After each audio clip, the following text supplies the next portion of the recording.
Welcome to Aziz flag. இன்னைக்கு parotta chicken gravy தாங்க செஞ்சிருக்கேன். எப்படி செய்யலாம் பார்க்கலாம். வீடியோக்குள்ள வாங்க. கோதுமை போட்டுக்கலாங்க.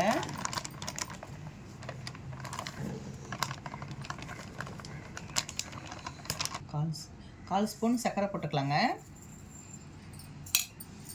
உப்பு உங்களுக்கு எவ்வளோ தேவையோ அவ்வளோ போட்டுக்கோங்க. நெய் போட்டுக்கலாங்க. போட்டு முதல்ல கிளறிக்கலாங்க. கொஞ்சம் சூடாக தண்ணி சுடு தண்ணி இருக்குங்க, ஊற்றிக்கலாம்.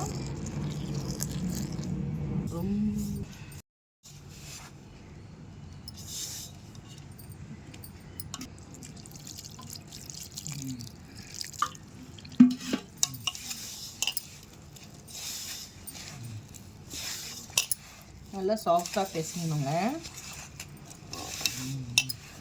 இப்போ தண்ணி ஊற்றி நல்லா பிசைஞ்சு வச்சுருக்கேங்க. இப்போ எண்ணெய் ஊற்றிக்கலாம்.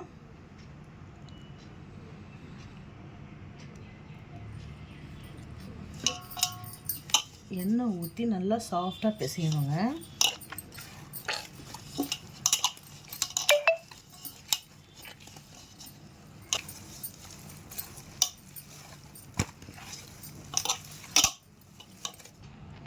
இப்போ நல்லா அரை மணி நேரம் நல்லா ஊறட்டோங்க. இதுக்கப்புறம் நம்ம என்ன வேலையோ அதை பார்க்கலாம். A few minutes later. இதை செஞ்சுக்கலாம். கடை சூடாயிடுச்சு, எண்ணெய் போட்டுக்கலாம். வெங்காயம் போட்டுக்கலாங்க. வெங்காயம் போட்டு நல்லா வதக்கிட்டு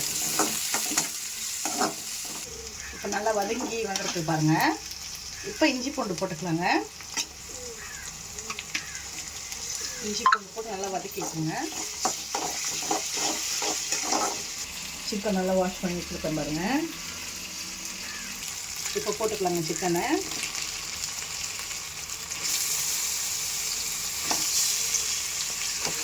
மஞ்சள் போட்டுக்கலாங்க. மஞ்சள் போட்டு நல்லா வதக்கிக்கலாம்.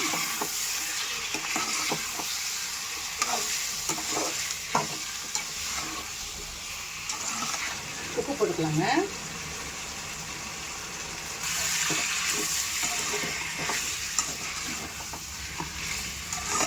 மிளகாத்தூள் போட்டுக்கோங்க.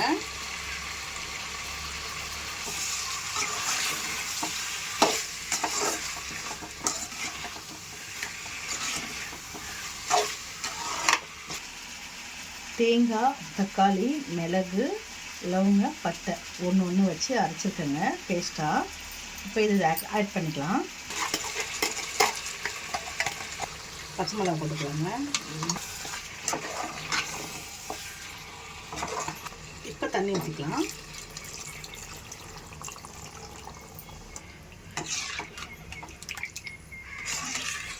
கொத்தமல்லி போட்டுக்கலாங்க. போட்டுட்டு கறி வேகட்டுங்க. மூடி போட்டு மூடிடலாம். ரெடி ஆயிடுச்சுங்க. இப்போ கொத்தமல்லி போட்டுக்கலாம். அவ்வளோதாங்க. இப்போ சப்பாத்தி தேய்ச்சிக்கலாங்க. நல்லா ஊற வச்சு ஒரு முக்கால் மணி நேரம் ஊறிச்சுங்க மாவு. இப்போ நம்ம பரோட்டா போட்டுக்கலாம்.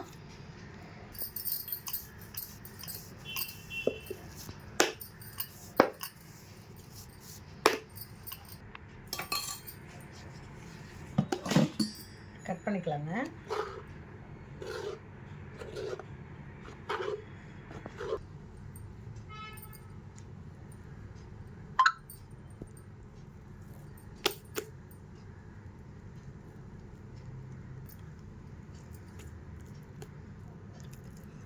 பாருங்க,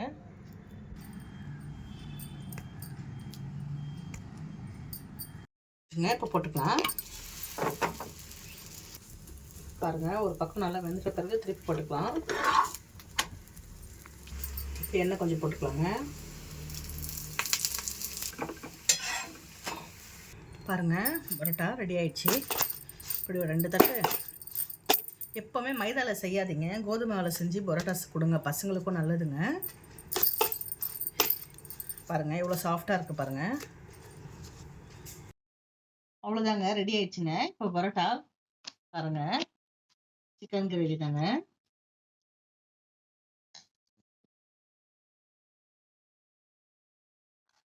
கண்டிப்பா உங்க வீட்ல ட்ரை பண்ணுங்க. தேங்க்யூங்க. பாய்ங்க.